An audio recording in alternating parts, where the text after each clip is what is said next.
So welcome, John, to this conversation about co-creating the third attractor. Very happy Thank to you. have you here. Thank you. It's really good to And the only structured question that I have for you, because this is a non-scripted conversation, but I start with one question. Are you familiar with the term the third attractor? And if yes, could you give us your understanding of what we might mean with the third attractor? um I'm not familiar with the term, but I'm familiar with the term third and the term attractor. I'm not Hmm. quite sure what we're referring to as the first attractor and the second attractor. Yeah. I can guess, but rather than humiliate myself online, why don't you tell me what we mean? Yeah, we is Daniel Schmachtenberger, who I have picked up the term from, and he is talking about the first and second attractor as the two attractors that the world seems to go towards, and one is authoritarianism, and the second one is chaos and destruction. And he is saying we'd better have a third attractor that would be more attracting for people so that we could actually save the world. That's the really short version of what he is saying. Or as I more and more say, co-creating the third attractor for me is more or less the question, how do we create a better world? It clearly for me in a spiritual integral context, but it actually doesn't matter. I was just also looking on your website with the Planetary Dharma, and you speak about the Bodhisattvic position, and in the end, co-creating a third attractor or a better world has a lot to do with our own spiritual and human development towards a better future. So the whole conversation that I would like to have with you is how do we do that? What's your ideas? What's your vision? What's your also very practical approaches towards that goal?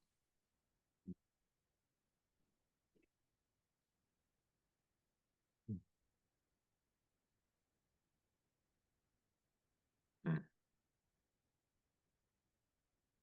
Well, I mean, there's all kinds of ways that we could go here. Um,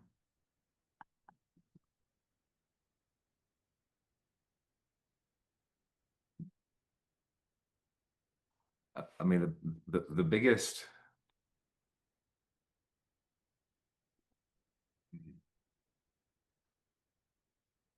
I think the first frame, if you will, is well, what are both the attractors that you're referring to, and why are they attractive?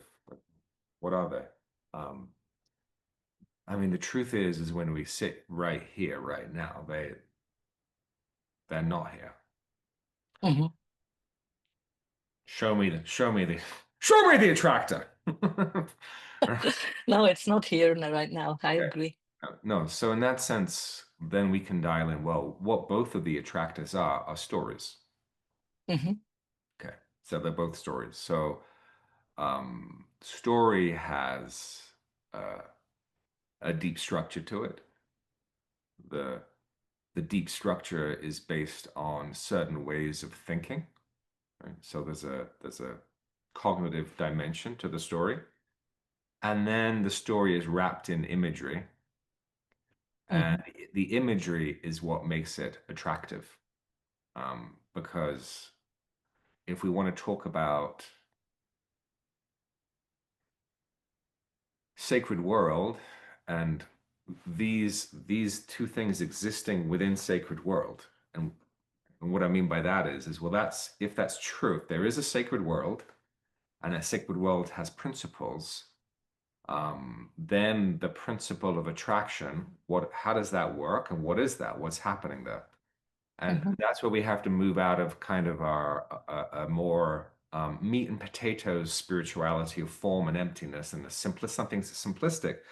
And we've got to talk a little bit more maybe about the esoterics behind these things and what makes something attractive. What makes Hmm. something attractive is the fact that it is magically charged. And I'm using the term magic here to refer to the imaginal. Yeah. So the imaginal is a real realm of sacred world. And for something to be attractive, it means that the imaginal, all the imagery around it has been charged up in such a way and fed with all kinds of emotional energy that it gravitates people into its field. Hmm. So I say that because um, the third attractor needs to be, it has a number of dimensions to it. It has to have a cognitive component, right? But the thing to understand is the cognitive component does not make it attractive. So even if you have all the right ideas, which actually we do. The truth is, if you go into my library, if you go into your library, if you go into Daniel Schmackenberger's library, all the answers are there. So it's all Hmm. to Hmm. some extent. I mean, we know, let's say, as like as the graduating class of we know what needs to happen before we leave. Hmm. Um, so the imagine, so yeah, so the imagine, so there has to be part of it is then what's the imaginal, what's the imagery around all of this that will then, once we have a sense of what it is, how do we wrap it to make it attractive? Right? So that there's a whole, so it has to be made attractive. And I think we've done I think God, Sacred World has had a really poor PR job. Really like the PR has been terrible. Um, and so on one level, like all of the imagery that's being fed. So imagery is what makes something attractive. Even if you feed dystopian, terrible imagery, all of that fear actually Hmm. creates, right? So I think part of the problem, of course, is that the other two attractors have, well, one that's really been fed, technocratic dystopian one that you're referring to, super fed, the chaotic one, well, that's also being fed, but the third hasn't been articulated well enough, or if it has been, hasn't been empowered in such a way that it can actually become attractive. Or I would add to that it has been burned somewhere in the last few hundred years because there have been utopian idealist ideas of what could be, but none of them manifested in a reality that then could attract more and more and more. No, No, like yeah, this is true. yeah, because there have been narratives, and then up came postmodernity, and postmodernity killed all the narratives that were out there and said there are no narratives, there is no story, there are only personal individual perspectives on things. And this killing of the big narratives, I would say, and I wonder if you agree, is what needs to be transcended again so that we can allow ourselves to have stories again and narratives and probably even utopian visions without Hmm. recoiling from these big stories, from sacred stories, because Hmm. we need them. Yes. Yeah. Yes. Exactly. Um, exactly. Although I wouldn't say it's been the last 200 years. I think my sense is the one of the problems of the analysis of, let's say, the integral or evolutionary or meta-modern um, uh, community Hmm. is I don't think that the analysis takes into account like dimensions of the shadow. Well, yeah, it doesn't take into account enough of an understanding of the dimensions of the shadow to actually appreciate the narrative the warfare dimension of this. If you just because narrative, like let's say that one of the structures of the universe is story, Hmm. and so we could say it's a love affair. That's a good story, and I think that there's part of it that is a love affair. We could say part of it is a tragedy, and definitely there's a tragedy. There's definitely an element of comedy,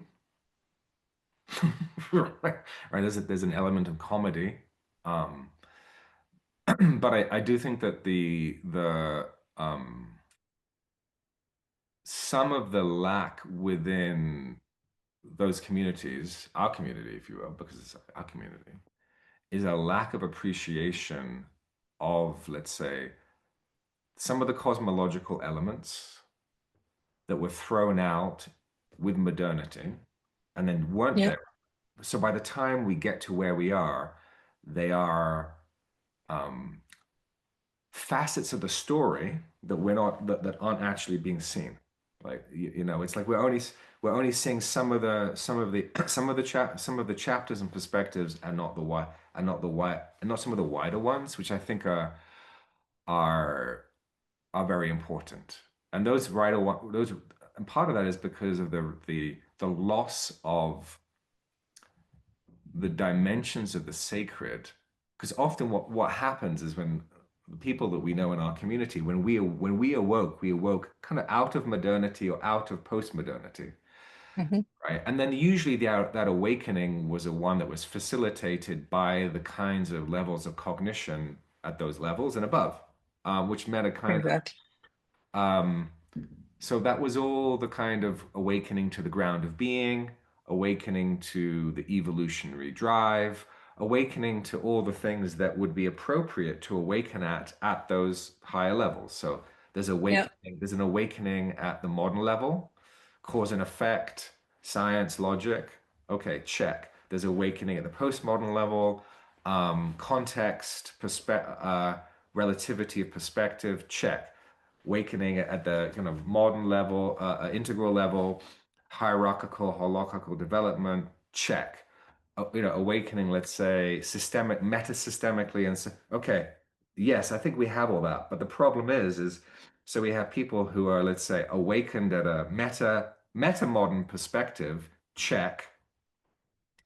But those layers beneath where the awakening happened are offline, which means that one of the models that the model that I work with, which is I'd say chromatic, which means it's fractal, which means the awakening happened from, let's say, the heart up, do do do do do. So you've got like, we've got, let's say, one, two, three, yeah, four notes. You've got four notes. The awakening Yeah. happened in the higher four notes that actually are out of samsara, and the lower three notes, which are really like down, didn't happen. Hmm. So what that means is you're missing three colors all the way through the stack, and that's why you don't get you don't see the fullness. It's like three colors are missing. Uh, and what would that bring us? So I think there's a cosmology. I think without a cosmology, a cosmology around the planet, like what is a planet? What is a planetary system? What are its sheaths or koshas, so to speak, and because those sheaths or koshas we have as well. So Hmm. you have to understand the anatomy and physiology of the human spirit, and then apply it, so to speak, to the planetary system. Why? Because as long as you're trying to look at this just through a human lens, we're not able to accurately see like what's actually happening and Hmm. what's happening to the organism itself. And so I don't see that. I think the lack of cosmology, which a lot of, let's say, the integral meta-modern uh, spirituality, for want of a better word, is kind of apologetic about the spirituality. Yeah. In some sense, the spirituality is like, oh, it's a quadrant. It's a quadrant. It's a psychology. And the danger of making it a psychology is actually it's not a cosmology. Hmm. And then when you lose the cosmology, you lose the battlefield and you lose a whole sense of particularly, let's say, um, as a representative, let's say, of a particular kind of lineage, that cosmology is important because actually it's not that we are here trying to get there. We're actually there trying to grow, trying to open into here. And as long as you Yeah. don't have a sense of that, of it's actually a kind of a descent and an opening into matter, um, I think part of the story um, gets tweaked. Um, Can I ask you a question just to see if I understand what you are saying? When you say cosmology, could we say, or I would probably translate it in, we have to establish again kind of where we come from, that we are spiritual being, or that we are spirit, and that this is the foundation of where we come from, and that is, this then penetrates the manifest world, or we yes, reestablish the priorities instead of making spirituality a quadrant or a line of development, to reintegrate it as the foundation of who we are, to yes, then kind of weave it into everything that we are doing. Is that a way to understand yes, you? but I'll be a little bit more concrete about what that actually Yep. means, right? Um, So that you know, and so this, of course, makes certain assumptions that maybe, you can only go far with a bottom-up approach. And what do I mean by Hmm. bottom-up? Which is like using science to justify and logic to justify like what we're doing. You can only go so far because there's also something that has to be met from the inside out, Hmm. not just the outside in, right? And so what do I mean by that? Well, let's say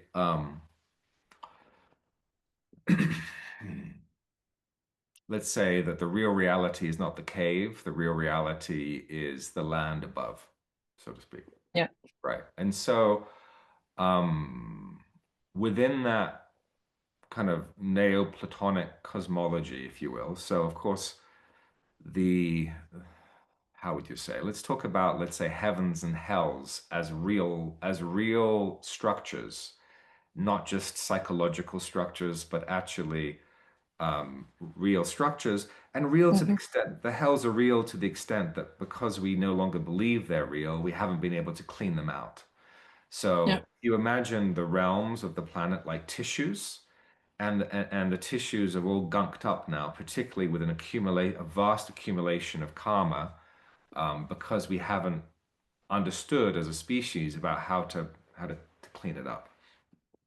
But let's take the perspective, if you will, that it's not so much spirit. We're really talking more about soul here. So what do I mean Hmm. by soul? By soul, I mean a more individualized, um, and yet developmentally. So put it this way, all the levels of development that we see on the planet, right? So let's say there's 7 levels. I mean, we could cut the cake a number of places, right? But those Yeah. seven Yeah. levels that we see on the planet are flat because everybody's embodied. But when you die, they're all kind of go they're headed to particular classrooms, for want of a better term, right?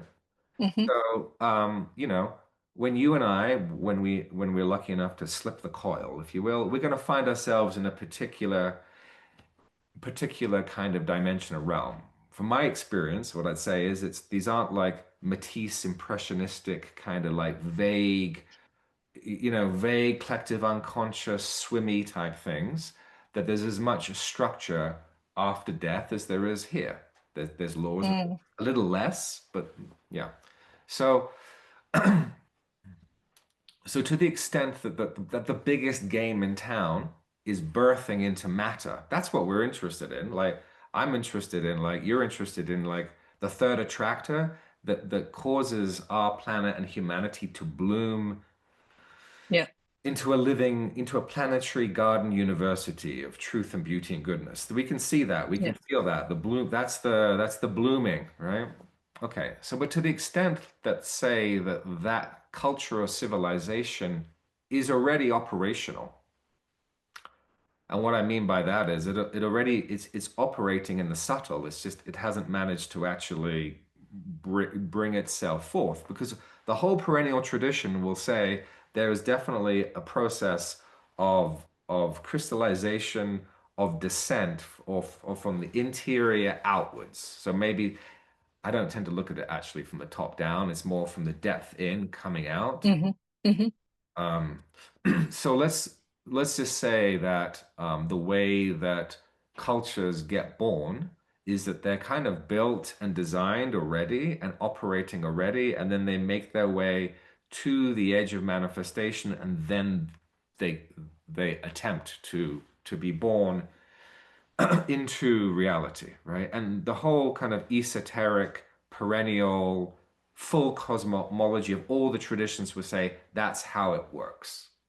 But if you throw that out and you just take the non-dual piece and add a bit of throttle in terms of evolution, you don't actually quite, if you then lose that whole cosmology of of of how the traditions see that this process works. And why does that matter? Well, because it matters in terms of, let's say, your tunage. If the story is oh my gosh, like we don't have anything, we have to get there because it's not already here, then you're not also able to tune up. You see, the real challenge from a kind of initiatory, from a very technical side. So within, let's say, the initiatory systems. So this is like super esoteric, like temple tech versus like what we really need now, which is like village tech. But from the temple Hmm. tech perspective, the problem is that the body mind, that the central channel, right, which essentially um, would be like from a kind of anatomical perspective, physiological perspective, is the central channel through the brain that wires, let's say, the ability to have continuity of consciousness through the states, but it isn't Hmm. about continuity of consciousness through states of being as a just as a psychological thing. It's actually continuity of consciousness through real realms that have real structures and real processes and cultures and civilizations operating in them. And if you don't have that continuity, then our listeners aren't able to remember that when they leave their body at night completely and they finish dreaming and they just black out, that actually consciousness is going somewhere, is functioning in a collective and doing things. And when it reawakens into this like Victorian diving suit with Vaseline smeared over the thing, with no sense of like what the fuck is happening here. So and then kind of like trying to just go forward. And so the story is important because knowing that where we're coming from is already like operational. And this is super important in the manifestation tech, right? So in the the tantras, the Vajrayana, so opposed from just like the evolutionary enlightenment version of, let's say, we'll bring some throttle, some evolutionary theory, and we'll add some non-duality, and we'll put them together, which is frankly what most people who are listening have slapped together something like that, whether it's through Andrew or Ken, and this is kind of we have that thing. But actually, the way that the kind of, let's say, how culture is manifested, at least from my own perspective, involves a particular kind of technology that involves getting there by being here, which is we would all like, really, but also the recognition that actually that what we want, that third attractor is actually here. Now, why is that important? Because for those people who are listening, if all we're trying to do is think about how are we going to get there, then we're not necessarily being receptive enough to how we're already there. If those structures and ways of doing things and ways of organizing and understanding who knows what and who does, like even organizing hierarchically, right? To do that, we have to kind of tune. There's a refinement of, for want of a better word, your telepathic capacity, which has got to Yeah. do with like being able to pick up what's happening And so Can last I thing, ask you a question here? yeah, well, let me just finish and then Yeah. I'll finish my rant. So to the extent that like that we take the view that it's already here, the last bit of static, if you will, that gets in the way of like being able to synchronize, I think gets cleared up. It can get cleared up. So then that doesn't mean that we don't have to go somewhere, but it means that like we've got the signal is now a little bit, even a little bit clearer, right? Because I think what you would agree with me is that for some reason we're stuck. That we're like, there's Mhm. a next step that needs to be taken, y'all. And you're like, scratch, scratch. How do we do that? I mean, there's other pieces to this, is that there has to be some static taken out of the signal. And what I'm suggesting is that, at least that is part of that, how that static is taken out, which is recognizing that the soul, that sacred duality is a real realm.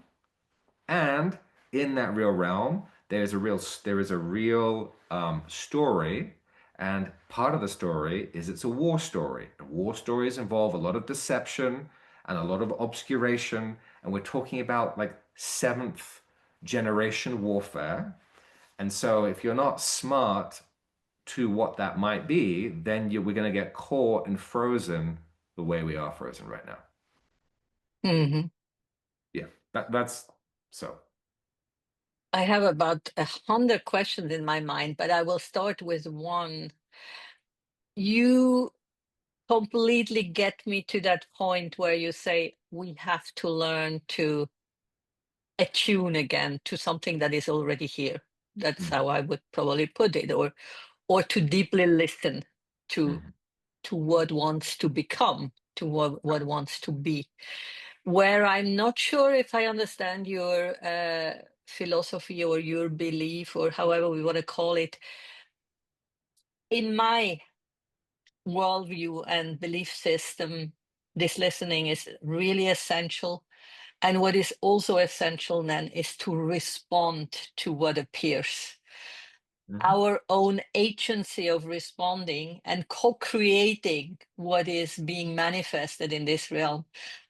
I think where I am surprised about what you are saying, that you are saying this third attractor is already here when we allow it to come through, when we allow it to manifest in this world. And the way I would probably put it is the potential of the third attractor is here, but it needs us to act on it, act on the potential, actualize the potential, respond to what we are sensing for it to manifest in this realm that we are living in. Yeah, that's it's true. It's true. Um, all I'm saying is that there's a difference between how the functions of spirit or dharmakaya or ground of being versus soul, sambhogakaya versus nirmanakaya. And so those are three different dimensions that need to be tuned differently. And all Mhm, you're now, I was just referring to how the Sambhogakaya needs to be refined so the signal improves. And now you are taking this and now talking about the Nirmanakaya.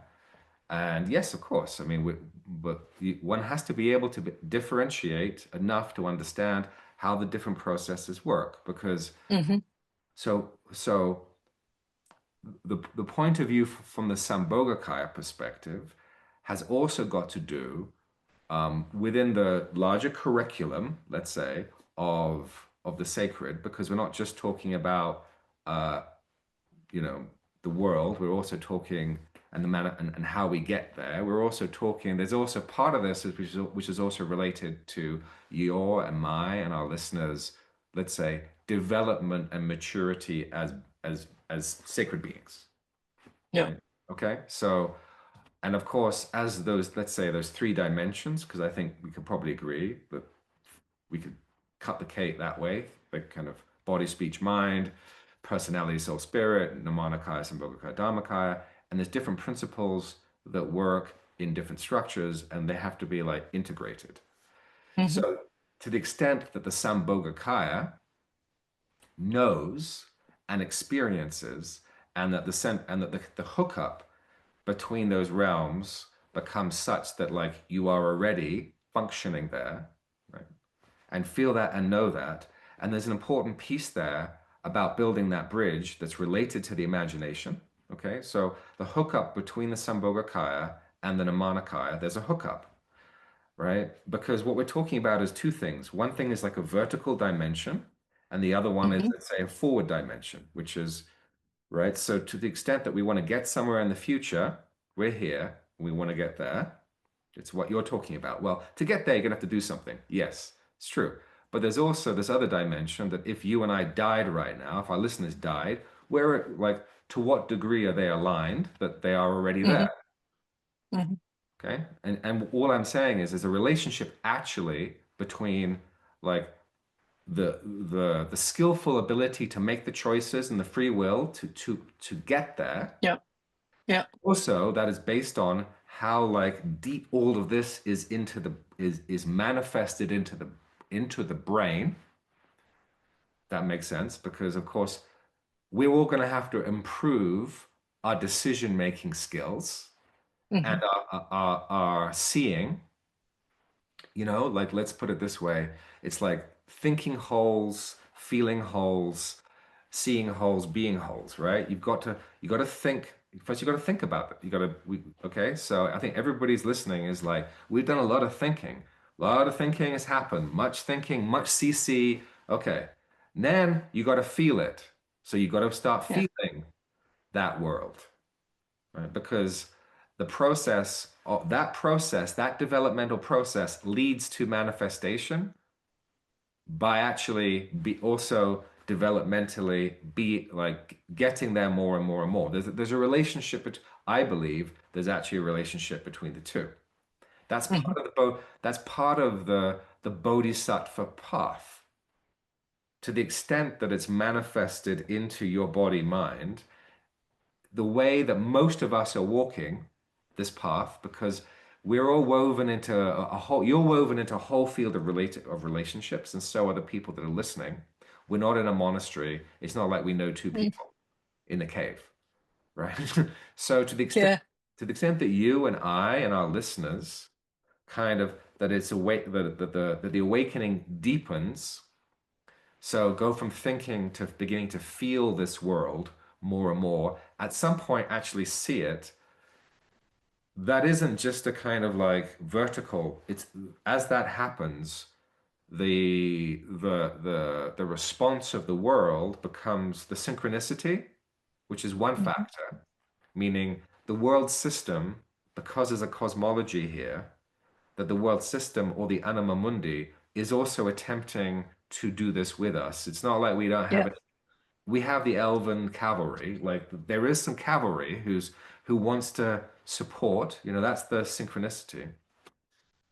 But to the extent that we make that journey from thinking about it to feeling to seeing to being, and what I'm saying is the seeing piece is not just seeing there that it's kind of in the future. It's also seeing it right here, right now. Why is that so important? Because to the extent, let's say, in terms of how the technological side of the spiritual thing works. So let's say, so from the perspective of the tantras, which is, um, let's say, I talk in terms of a wheel of time, a color chakra, or a planetary dharma, but from the perspective of not a tradition, not the kind of traditional Tibetan ones, but what would that look like if it was kind of meta-modern? Mm-hmm. So what I'm saying is there's a process by which that manifestation or building process happens. And in terms of the brain, so for instance, to the extent that we begin to um, think about it, see it, feel it, and then begin to see what that world looks like as it's operating now. So, okay, what does it look like? How does it, and actually articulate it and see it in your imagination. So, I know that some of my other colleagues, I'm not going to mention names because I'm not sure if they want their work to be kind of made public, but at least with my students, part of the work is beginning to like actually go into that space and see what that culture looks, see what it looks like, feel what it looks like, articulate it and share it with one another. Why is Mhm. that? Because to the extent that it begins to come into the brain out of just the ideas and into the imaginal capacity, right, so to speak, to see it and in a even more tangible way,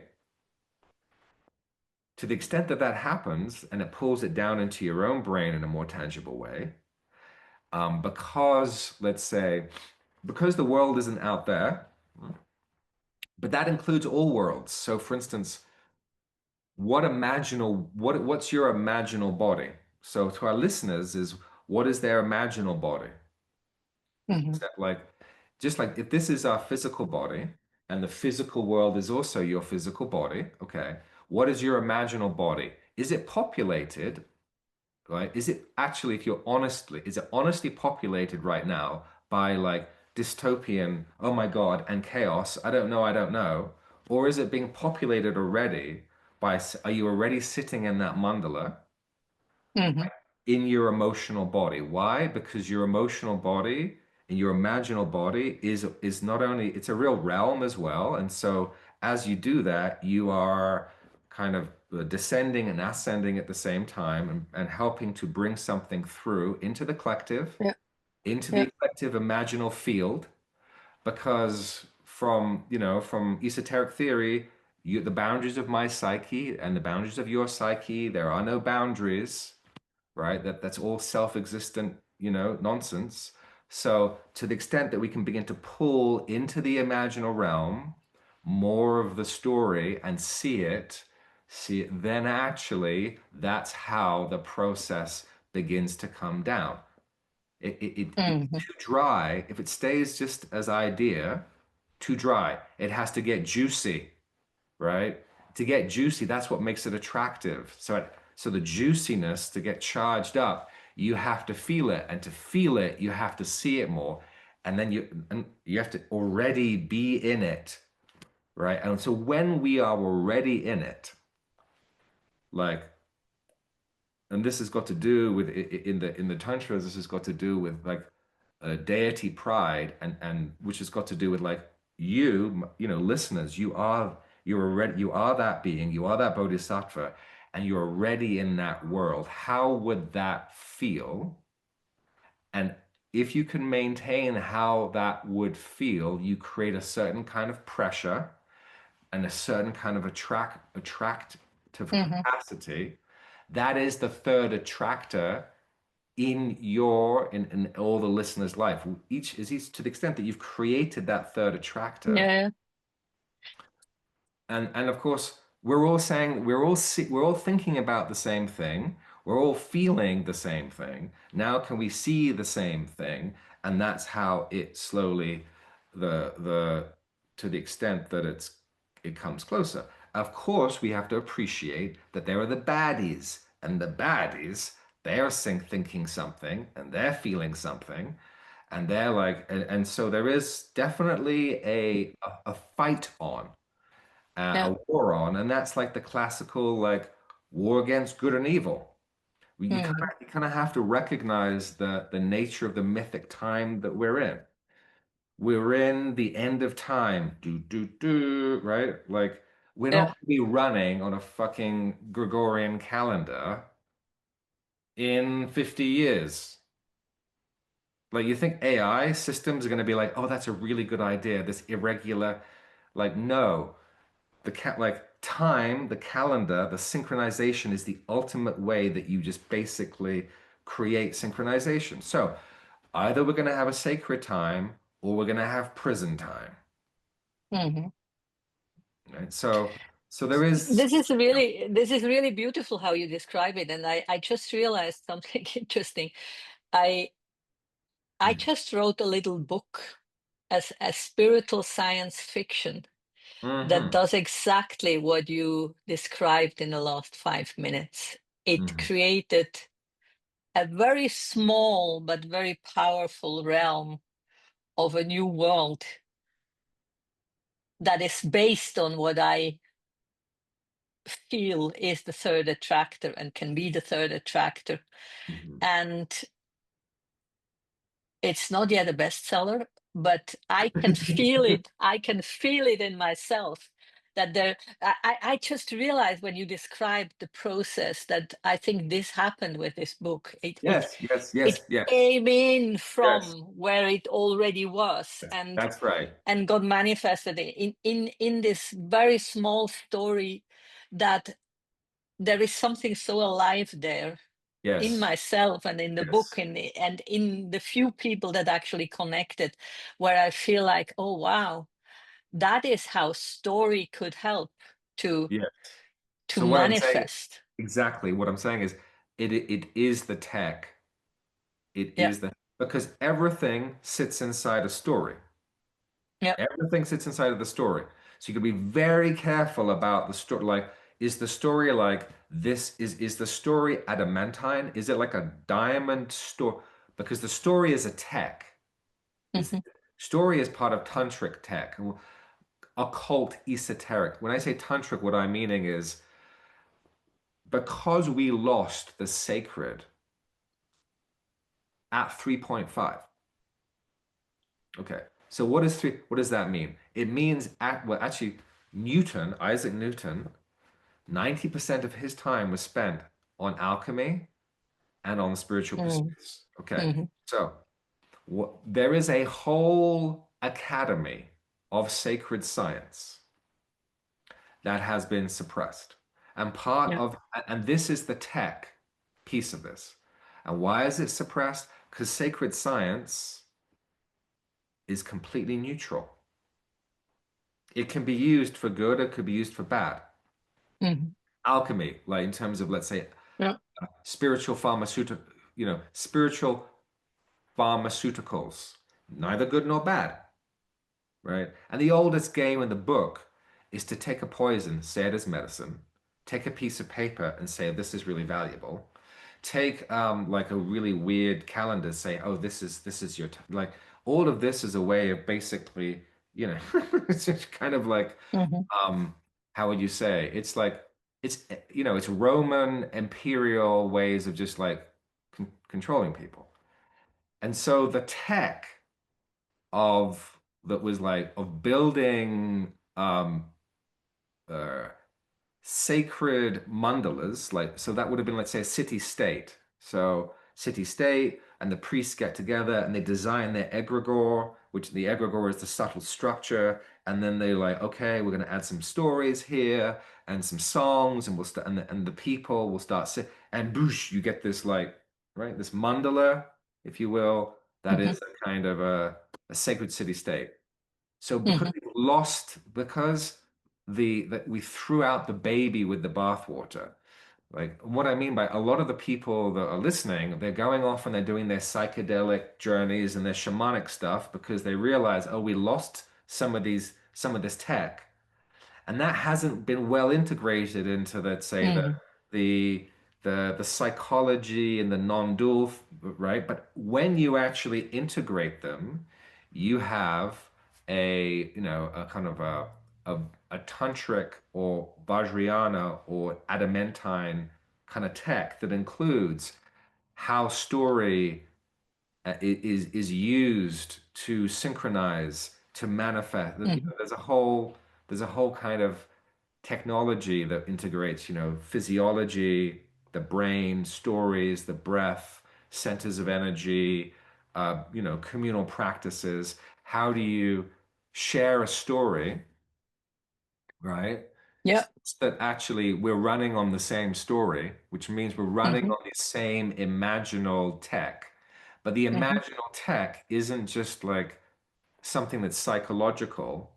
What it actually is a tissue. It is a realm that connects. And Yeah. as you do that, you create a much deeper level of cohesion and synchronicity or Yeah. synchrony amongst people. So I think what I'm seeing, Daniela, is that like people like yourself are actually we're doing this. Like they actually like taking the time to imagine what does that mean? It means at least to the when you're doing that, you're in a world where you're feeling and thinking about how which brings it down. Yeah. I don't know how many people who are listening have done that piece of work, but that piece of work needs to happen because when you're doing it, you're feeling all of this in a much Hmm. you're feeling it in a much more in a deeper way, and it has a certain kind of chemistry to it, Hmm. which has a greater degree of embodiment than just thinking about this. Absolutely. So, and then how does this scale? What is your vision? How this can Yes, scale in the world that seems very crazy right now, and where sure. Yeah. what we are discussing here is something you can discuss in a very small circle of Yes. people because it's esoteric, it's far out, and Yeah. most people would say this is not saving the world. Um, Hmm. I'm not saying that, but I wonder where you see Hmm. our task then. Where does it What go is from? it? How do you Yeah, operationalize? How's this yeah. operate? That's on a need to know basis. It's So, okay. Yes, it's a really, really good question. What needs to happen?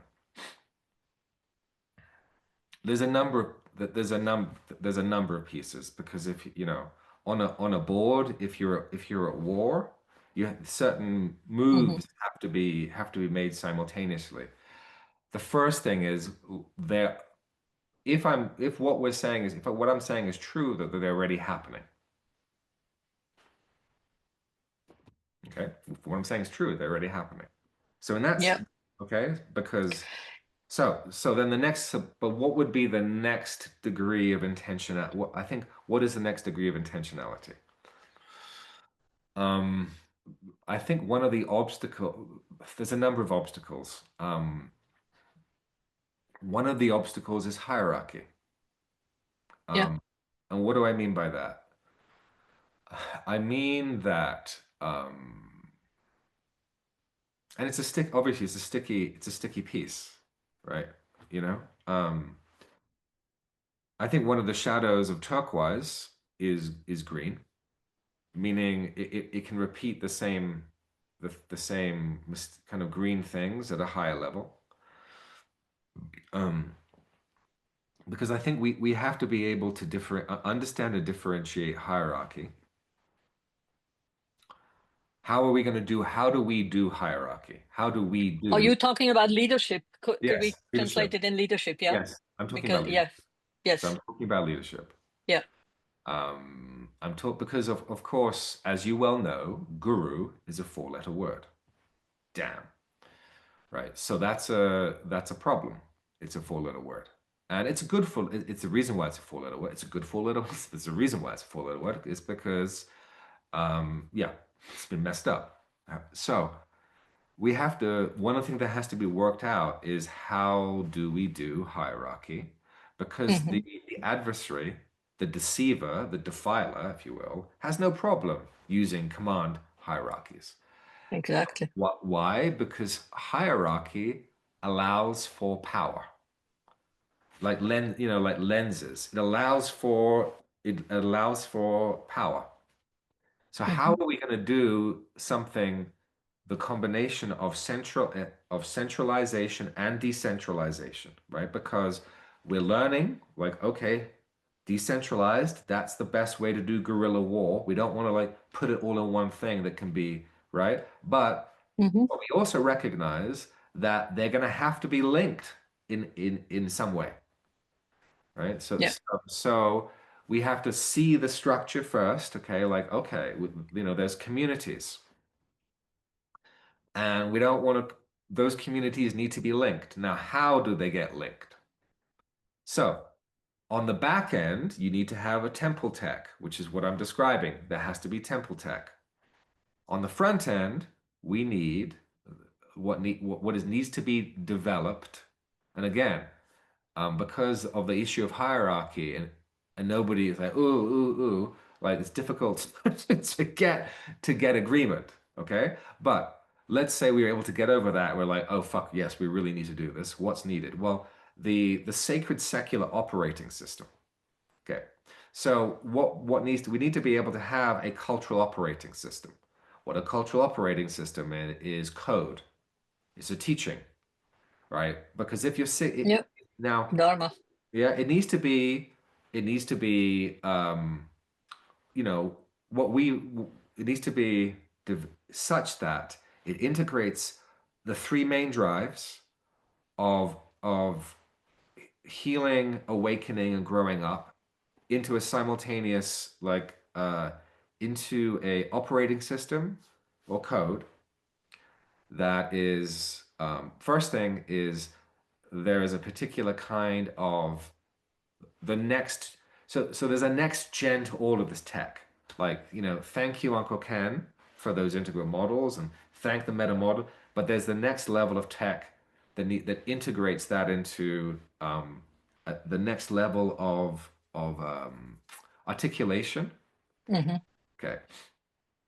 Because in order to develop and design, so first you need like really good architecture, because to do design, you got to have like good architects and good designers, right? So there is a new teaching that needs to be architected. Without that, you're not going to be able to and it's not that it's new, but it just needs to be articulated. Okay. Hmm. Um, because from that architecture, then you can do design.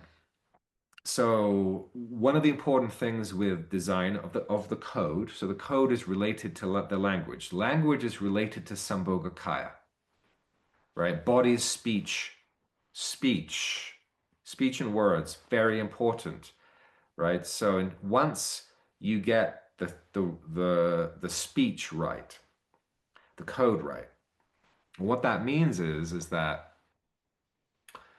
the clarity of articulating the fundamentals of that sacred secular operating system. Now, the language is very important because as a teacher, when I use a word and that word has been empowered by meditative experience, when I say the word, there is the content of the word, but the content is also has a little more, has a not little, a Hmm. morphogenic Hmm. field around it. Hmm. I say something Exactly. and it goes in and that information is disseminated. Okay. Hmm. This is why understanding spells, and because you have to create the words, you have to be able to spell. And grammar, you have to have a grimoire. So grimoire is like, how do you put these things together? So this is, Tantra is about magic, but magic not as like, ooh, we're gonna wave a wand. It's like, how do you actually imagine and ground it? So once you have that code well articulated in the temple, yeah, which with all the security around the temple, because temple it needs to be secure, because temple is also the center of how all of that is run, including how the financial system is like how that is run. Once that language is agreed and empowered, and that has to happen within a particular setup of, and there's a structure with which you do that of bringing certain the right teams together with the right systems and the right funding and all of that, and that's a whole thing that has to be architected and designed. The outcome of that is sacred secular operating system. Okay. Hmm. Right. Then that's disseminated amongst those communities right now. You have your own, these communities have their own temples, but what we don't have is the village. We don't have the sacred commons. You don't have the No. sacred commons, it's useless. Now, the sacred commons then is like part of it is the language itself that we use to talk about all of this, Yeah. because language is psychoactive and language is morphogenic. So when we start Yeah. using the same code, right, what happens is it starts to spread at the subtle Yeah. level. But also the code has been designed to create cohesion at three different levels. Okay, it's designed for that. Agreement, coherence, resonance, and alignment. Agreement has got Hmm. to do with, let's say, the code at the level of the Nirvana, of like what you and I agree on, physical beings, right? Like physical beings, what actually has to happen, we agree upon that. Yeah. Coherence has to do with the heart field Sambhogakaya dimension of it. Like we feel the soul, we feel the interconnectivity, we feel the we. And then the third aspect is alignment, which has got to do with the ability to put power through. And Dharma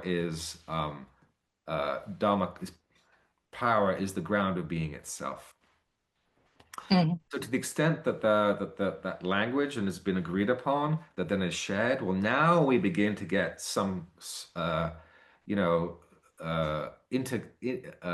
the ability to share best practices, not just but with an information field, so it starts to get shared at a subtle level as well as a gross level. Okay, so that's one of the pieces. Then there's also the piece of like, okay, well, how is this rolled out? Okay. So you then have to kind of design uh, um, a, a social action movement. Um, so this has got closely to do with the story. You have to now bring the story up to the front, and you Mhm. have to do it like, yeah, it has to be, as I like to say, what I like to say is best story wins. Right? Best story wins. But why? Yeah. Because the best story is what's true and good and beautiful, meaning it is like reality is what's happening is it's the best story. So that has to be at the level of articulation, at the level of imagery, at the level of arts, because because it's going to be fought actually through the fourth aspect, which is the arts. So, to the extent that you get the musicians and the artists, why? Because politics, law, finance, pretty blocked in terms of like if we're fighting a war, there's a stalemate there. In terms of consciousness and religion, stalemate, I mean, granted, maybe in the meta modern, we can get agreement within perhaps perhaps within our particular level of development Or not. or Or not. not. Okay. Um, uh, Science, I mean, like, yeah, it's science, no, da, da, da. So actually, one of the ways through is art, Hmm. because you could write a book and you can show what the world hey, this is what it looks like. So we within the I would describe myself as a Vedic Buddhist druid. So Hmm. within the kind of the contemporary druidic formulation, if you will, the way that you initiate people is you initiate that there's a kind of like you initiate them at the level of a bard first. So you got the bard, ovate, and the druids. So the Hmm. level of bard is you take that sacred secular and you put it into the songs. If you look at gosh, what's his name? The guy who did Kundalini yoga. The dodgy guy. Who's the dodgy guy who did Kundalini yoga? Yogi Bhajan. Okay. Oh, yeah, yeah. If you actually listen to how much of the yoga music is completely dominated by his students, I don't know if you're aware of that. Like, it's No, because, I'm not. yeah, it's like, oh my gosh, like so much of the kind of electronica, housey, spiritual, it's a genre, right? But so Yeah. much of that genre is like was his students. So Hmm. to the extent that you get the bards and you say and you kind of show them the vision, this is what needs to happen. And to the extent that you also get the sacred finance right, so that not only you're not doing the bards who are doing the yoga tunes, you can go up the Yeah. stack. So the question is are our bards ready for a revolution, or are they still sucking on the tit of empire? If they're still sucking Yeah. on the tit of empire, they're not gonna they're not gonna kind of, if you will. But to the extent that they are, to the extent that you're able to get the bards behind, I even have a colleague who's been talking about doing love aid, right? So to the extent that you do a kind of, he's been talking to the live aid, to the extent that you do that you kind of do something, you do a worldwide like music kind of event, Hmm.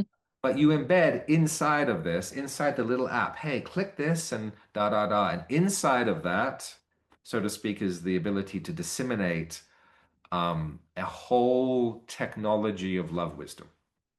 Hmm. Because really what we're talking about here is the architecture and design of love, right?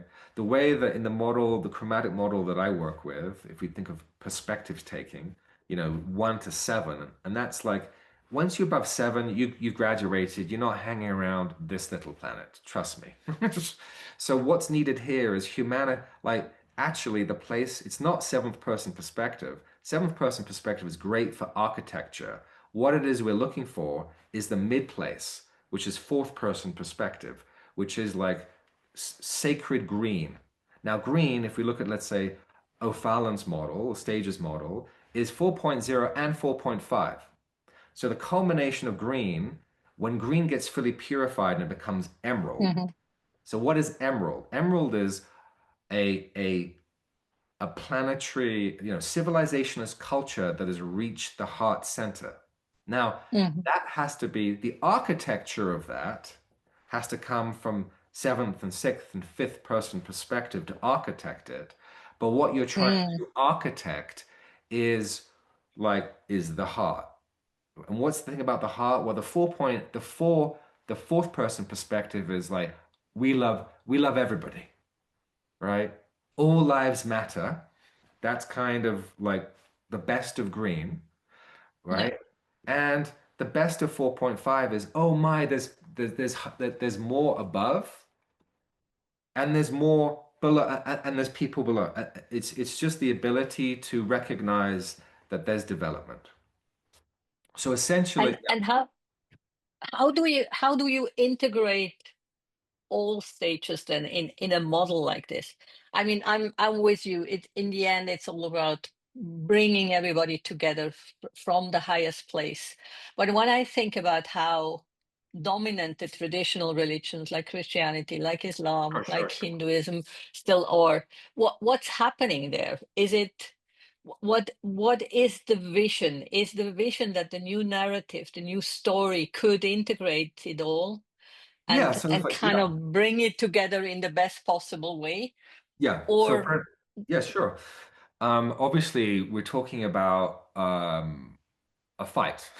So and um, so first, in terms of the model, in terms of the teaching, we're talking about love, love wisdom. So love wisdom essentially is the fundamental recognition of let's say openness, which is the emptiness of everything, Mhm. and the felt sense of that is love. Okay, Mhm. so there's that piece, and on the relative side, it is actually the kind of that there's development that goes through stages, and those are the unfolding of love. Because we also have to be clear, development up to 5.5 in the stages model, or up to yellow, you can be contaminated by evil. So the most dangerous are actually the 5.5 integral, but operating so development itself actually does not. We're talking about it's the development of Yeah, yeah, it's the development of love. Now, I yeah. don't there's even the Buddhists in terms of love wisdom. So on one end, we've got to solve the Buddhist problem. What I mean by that is philosophically, it's got to be accurate. And then it's got to be able to actually be we've got to solve the theistic problem, which means you've got to be able to take that and bring it all the way through. Hmm. So, to Hmm. the extent that the heart itself is the meeting of form and of emptiness and form, right? So, and to the extent that you're actually able to recalibrate the teachings of like, oh yes, of course, all the higher, the Bodhisattva bhumis and the path and all of that is actually the how the heart continues to unfold, both in terms of its realization and in terms of compassion, which is perspective taking. Okay, so I think let's say I think those of us, well, I think that we can get agreement. I think we would be able to get agreement. We would be able to get agreement on that. That would also take some work. So you need the kind of agreement or with certain members of, let's say, the people, the community that listens of this level of development to get agreement upon, okay, yes, this model works. Then, with my colleagues, my good colleague, let's say Dustin DePerna, who Dustin and I have worked together for a long time.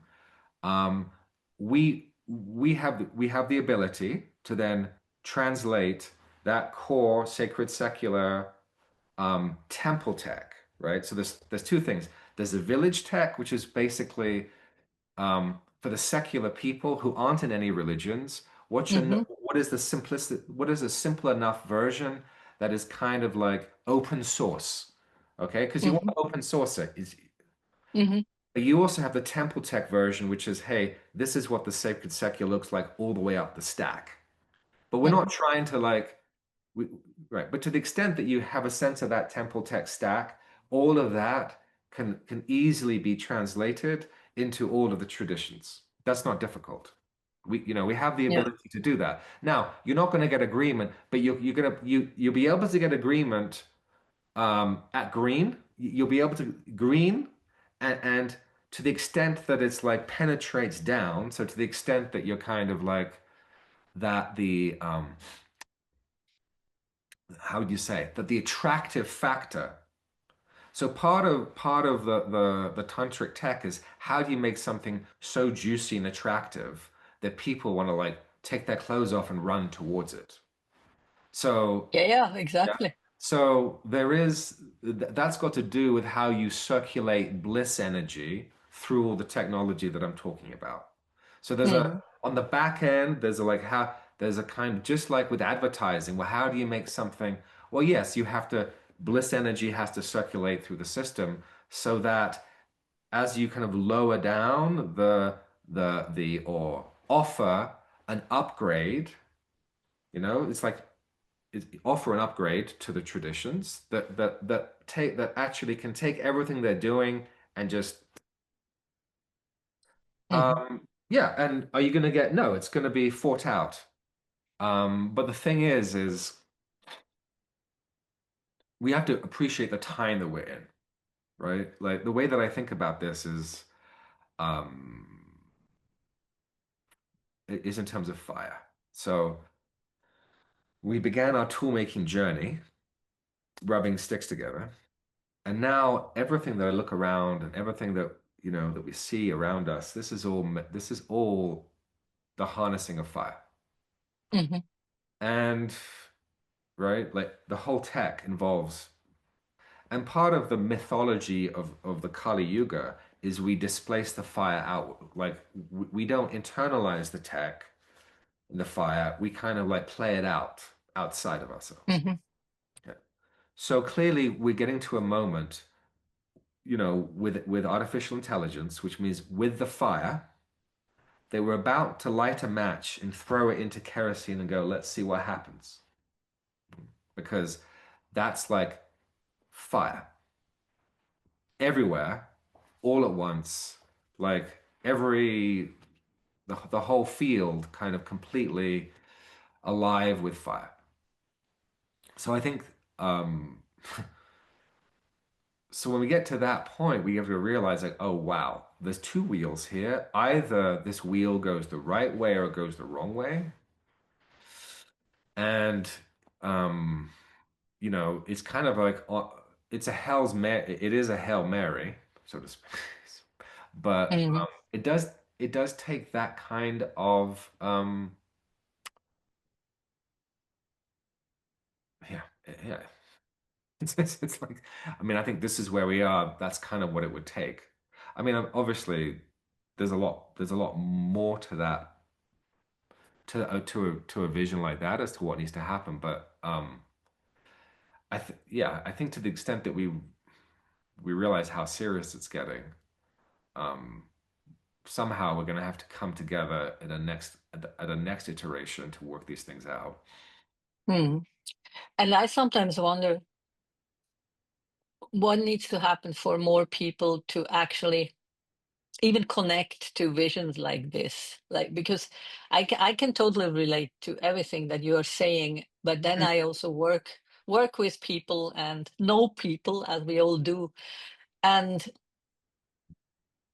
it's challenging to make them catch fire for a vision. And I think there is a need for catching fire, for being seriously interested in this kind of. Well, fire is it is going to, well, I guess what I'm saying is, Danielle, it's going to catch fire. Like it's fire is going to catch. Like Question is which one? yes, Yeah, exactly. that's what I'm saying, right? So I don't know yet.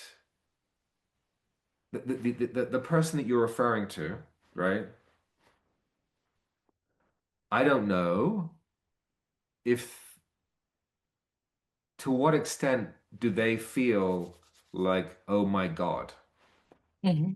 I mean, because you're talking about, I don't think you're talking about our listeners, but you're talking No. about people that our listeners know, right? And the large, but to what extent are they like, are they,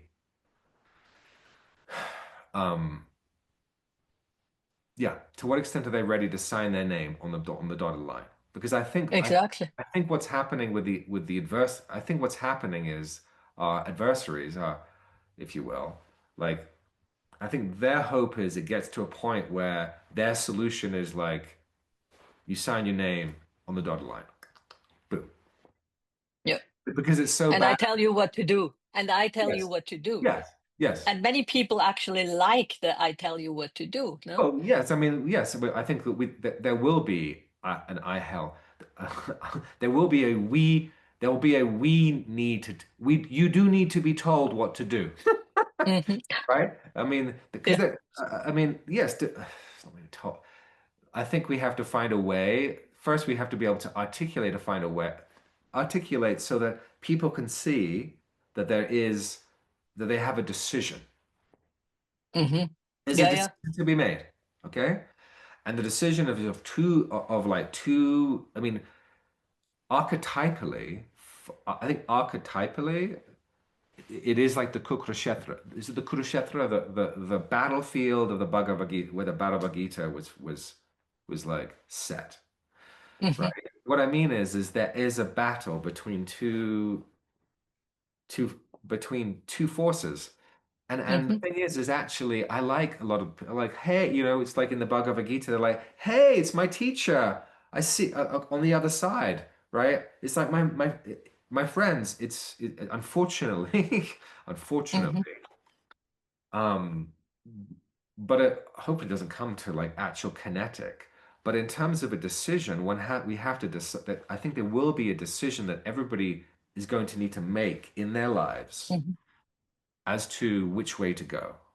What I do think is that as a community, we do need to be able to come together in a next level of organization to be able to articulate enough to be a so that the people are able to see a choice. Yeah.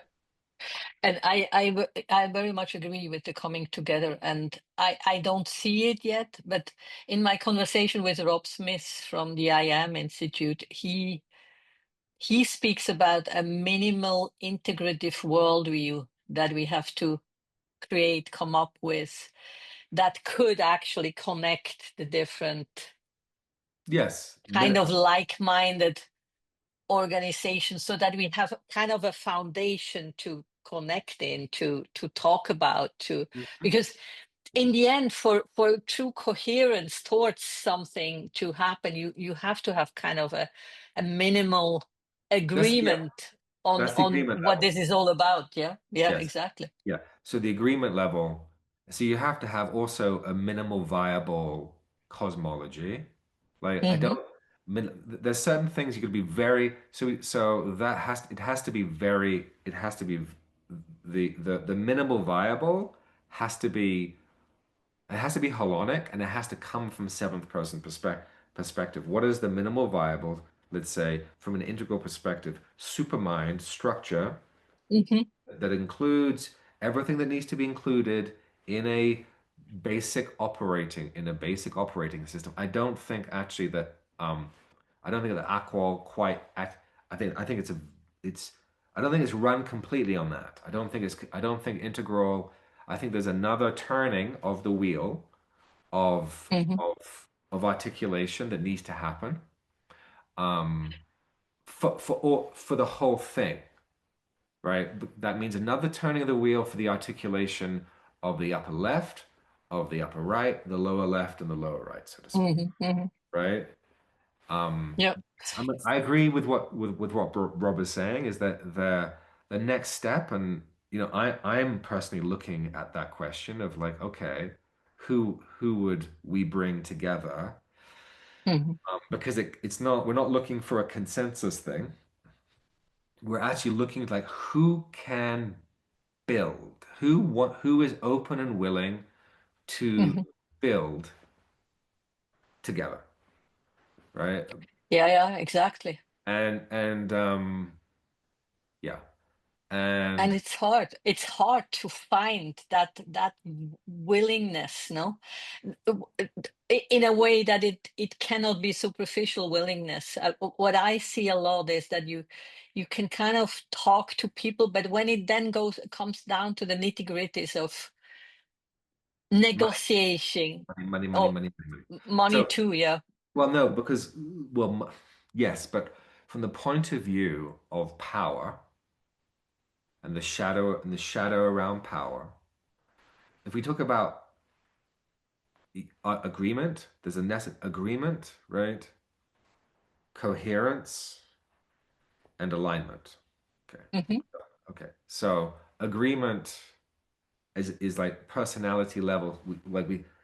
We haven't yet got to agreement. I think the funny thing is we have some degree of coherence, but that needs to be deepened. The issue then is around alignment because alignment um, has to do with also with the Dharmakaya. Dharmakaya also is related to like pure purpose, like it's very very strong energy and resources, Hmm. money. Like because at the end of the day, the the shadow around capitalism,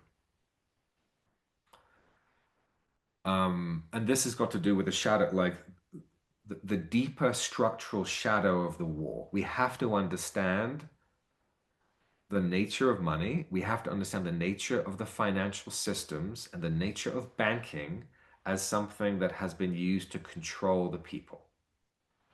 You have to understand the magic around money.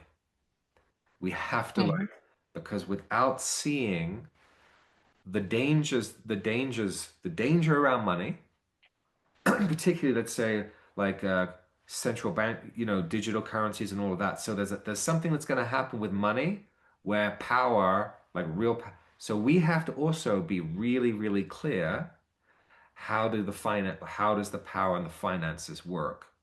Because also that level of energy, money is worshipped, people kill for money. Yeah, yeah. So And not only do we have to understand these mechanisms, even more important is that we actually find new ways well, that's what of I'm of referring to. dealing with money. Yes, that's what I'm referring Exactly. to. And That's what and that's the essential point, because many people today see what is wrong and that the system is wrong. But I haven't seen yet oh any yeah.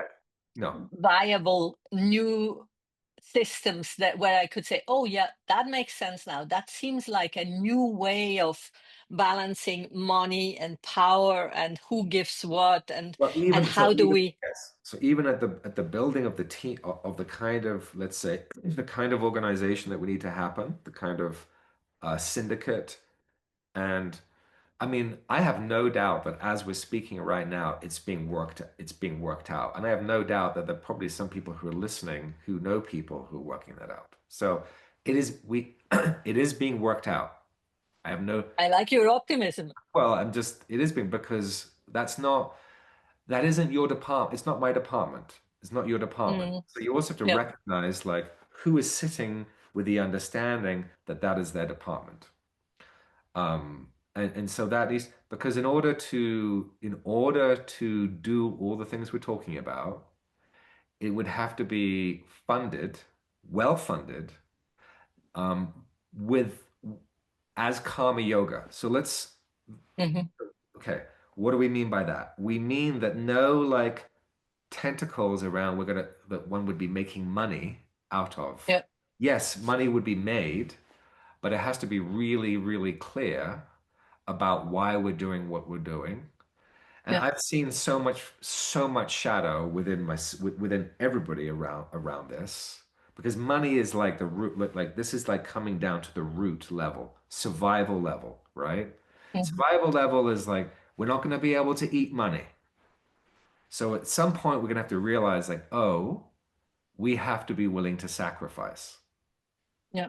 And as I said, as lot at integral as a level of development, evil still operates there. So we have to be, Hmm. I just we have to recognize that just because something is coming from that band of development, we've got to really be, and that includes within ourselves and outside of ourselves, so that we don't get hoodwinked, if you will. Hmm. Um, yeah. But I do believe we're going to work, I do believe we're going to work it out. Um, I do believe that because it will become an issue of survival. Yeah. It is an issue of survival. So And you are basically optimistic that we will find the turnaround before it gets really, really, really bad. Is that right? Do I hear that right or um, not? mm, I don't know about that. Okay. What I mean, Yeah, me right, neither. Me neither. right, Exactly. because of the firing process itself. Hmm. So within the color chakra process, within let's say, so the color chakra is like an, I'm not, I'm, there's a planet, so there's a planetary color chakra as well as like the old Indo-Tibetan version. So what we're talking in terms of color chakra or time wheel is like the alchemical process of baking a whole planetary system. Hmm. So fire is necessary for the baking process. Hmm. Um, Yeah, and I see. so the adversaries are aware of that too. So, Hmm. right. And the fire is because we're at a certain moment in time, we're in the moment in time of the firing. Yeah. Um, and my sense is the firing particularly is going to be strong the next 15 to 20 years. That firing process, I think, has a very strong determination on the projectile and where it's sent for the next 1,000 years.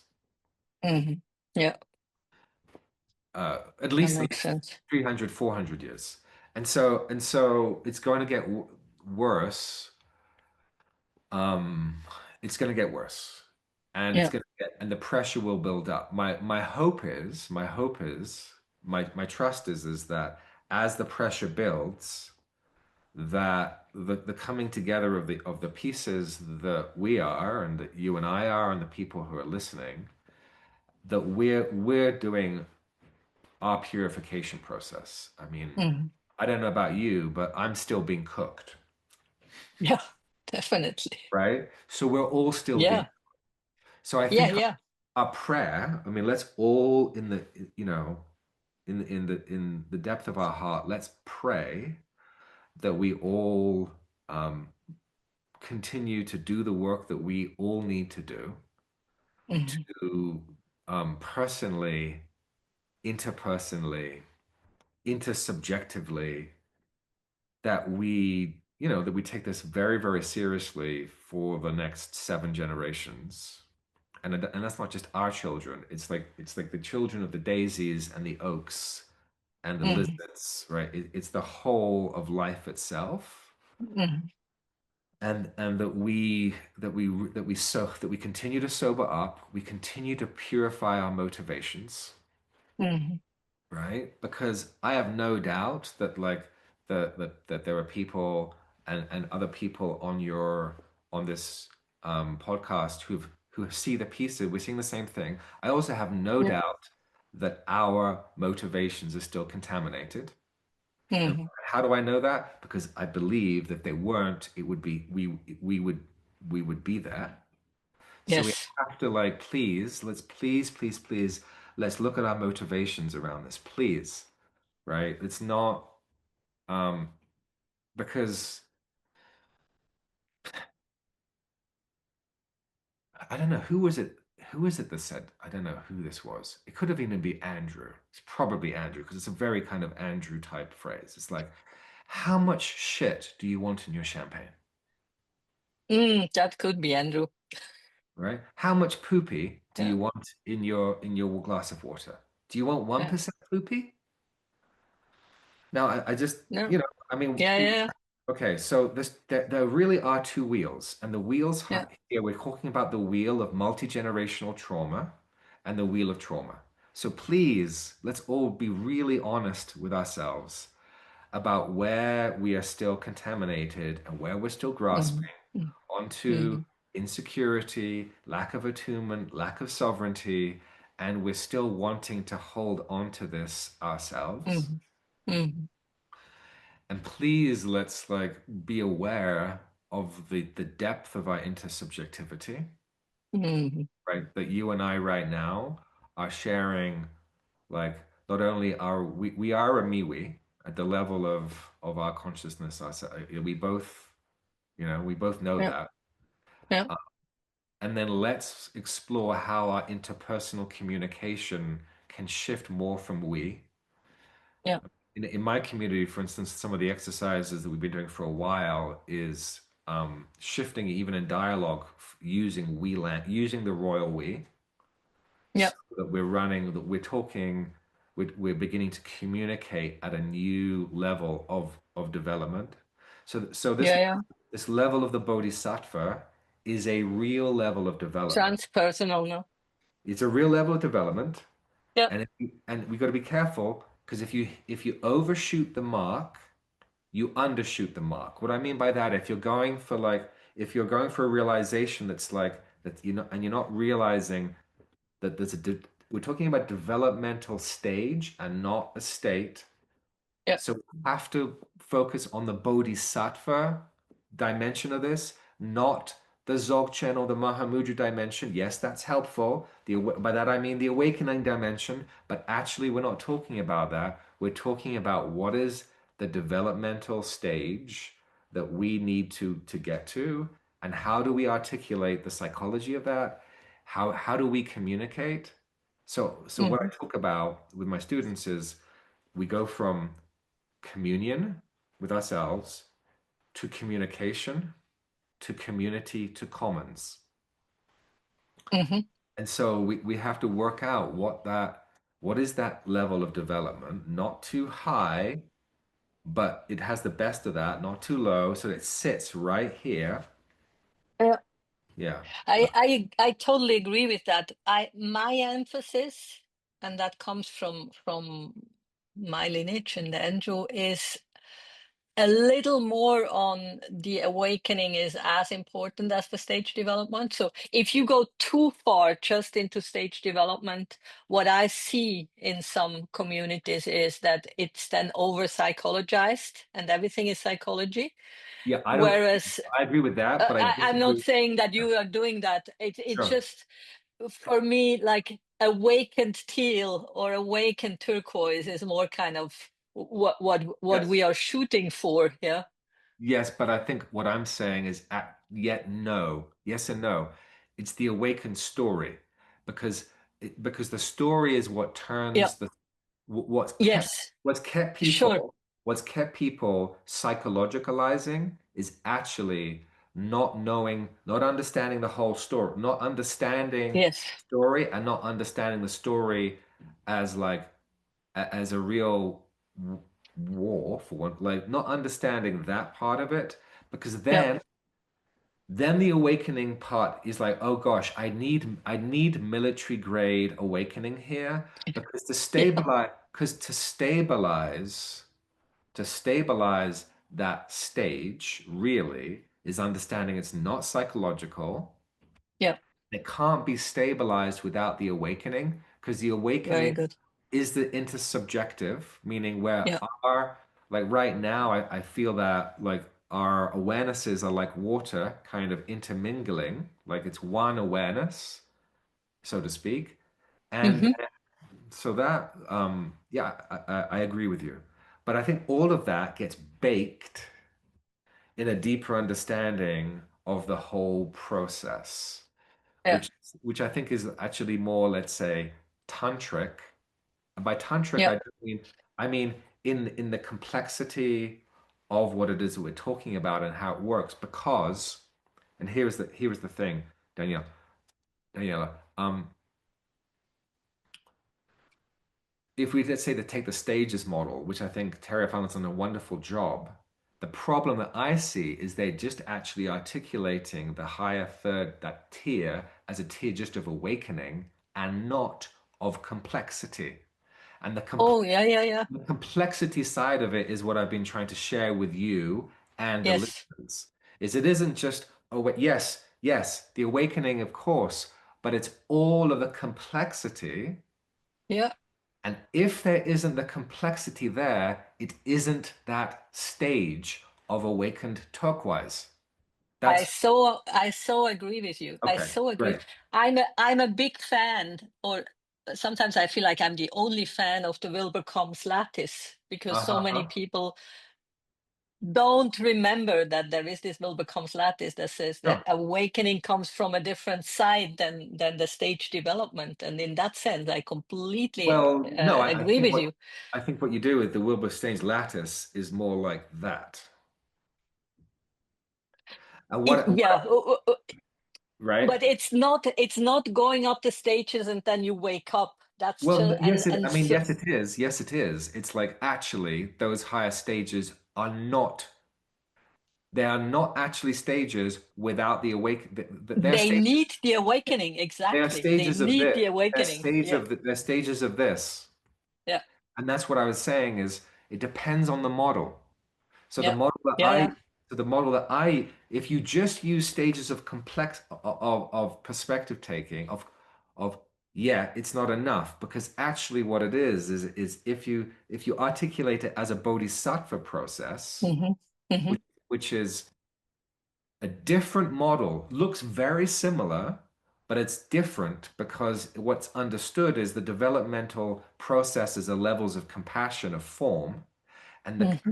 actually the actual capacity to manifest that level of compassion is also related to awakening all the way up, Mm, yeah.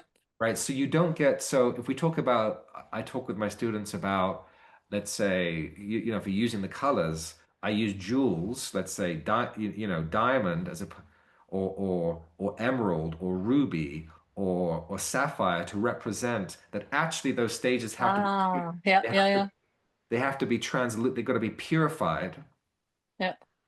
and that's the bodhisattva path, Hmm. as opposed Beautiful. to a path of development. But cancer develops. You can have stage 4.5 cancer. I don't Yeah, stage yeah. 5.5 cancer. Like, be careful. We might be stage 5.5 cancer, which is like Hmm. really sophisticated, Hmm. self-absorbed cancer. Hmm. And actually, Yeah. to the extent that we aren't fully that the awakened piece, the bodhisattva piece, that the religious piece, the sacred piece is not like hardwired in, then of course that's actually, you're right, that those communities that are psychologicalizing, that there's Hmm. kind of, it's like it's a very sophisticated developmental danger source Yeah. of meing, which is Yeah. what cancer is, right? Cancer is Yeah. a self-absorbed cell that's like doing it. Hmm. So just, let's be careful. Let's be really fucking careful. And and I include myself in that. That we're not. So anyway, I've really enjoyed our conversation. Um, Yeah. Me I'm also, too. I'm also really enjoying like the beings who are listening right now. I just want you to. I really appreciate the quality of signal. I really appreciate what y'all are doing. I really yeah, I can feel it, and I just want to say, thank you, Daniela, and thank you all, just who are listening right now, for everything that you're doing to help move this along. Thank you so much, John. I really enjoyed it too, and it brought in a different quality that hasn't been in the conversations yet, especially about the subtle realm, that I really appreciated. So thank you so much. Yeah,